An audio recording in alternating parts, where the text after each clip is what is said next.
اللهم صل وسلم وبارك على سيدنا محمد. لو عندك شوية عنب وابتدوا يطروا ومش عارفة تعملوا بيهم ايه، تعالي هنعمل بيهم مربى تحفة بطعم زمان ومن مكونين 2 بس ومن غير اي مواد حافظة. الريحة وهم والقوام مظبوط من اول مرة. تابع معايا الفيديو الاخر وهقولك كل الاسرار اللي تخليها طعمها خطير. اول حاجة جبتي كيلو من العنب وعليه كوباية من السكر ومعلقة كبيرة من عسل الكلوكوز، ممكن تستبدليه بعسل نحل او عصرة من الليمونة. بس كده، ونقلبهم كويس ونركنهم لمدة ربع ساعة. تأكدي ان انت قلبتيهم كويس. بعد كده بقى نغطيها ونركنها لمدة ربع ساعة. سحر بقى، خلاص عدينا الربع ساعة.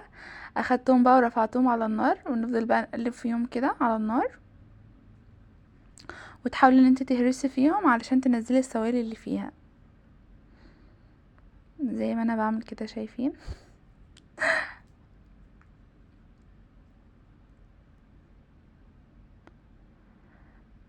هوريكم دلوقتي بدأت تنزل السوائل اللي فيها، شايفين؟ هنفضل على ايدينا فيها طول الوقت، ما نركنهاش. بجد مربى العنب دي طلعت طعمها وهم، والله بجد خطيرة قوي، لازم تجربوها. شايفين هنا بدأ يغلى. هنجيب بقى نستخدم هراسة اللي هي هراسة البطاطس ونهرس بيها. ممكن تجيبي هاند بلندر وتديهم ضربة كده عشان القوام يبقى ناعم، لو بتحبي يعني القوام ناعم وكده. مكنتش ده نفسية الفراخ اللي انا بعملها هناك دي. شايفين بدأ يدبل معايا. دي كل المراحل المظبوطة. لو وصلت لحد هنا متنسيش بقى تصلي على النبي في الكومنتات وتكتبي لي رأيك وتحبي اعمل ايه الوصفة الجاية.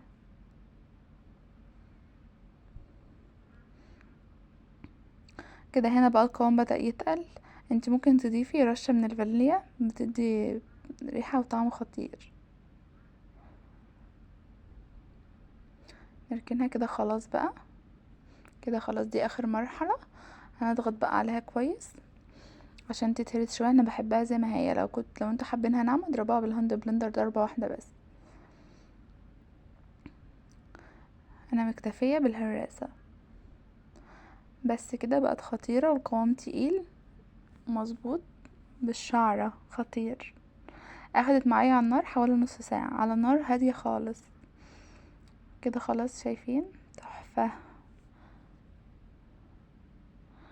شايفين؟ مفيش احسن من كده، بجد خطيرة. لازم تجربوها وتقولوا رأيكم. موفرة جدا. اي عنب فضى عندك ولا كده تلميهم على بعض واعمليهم وقوليلي رأيك. مستنية رأيكم في الكومنتات. بحبكم في الله، اشوفكم في وصفة جديدة. مع السلامة.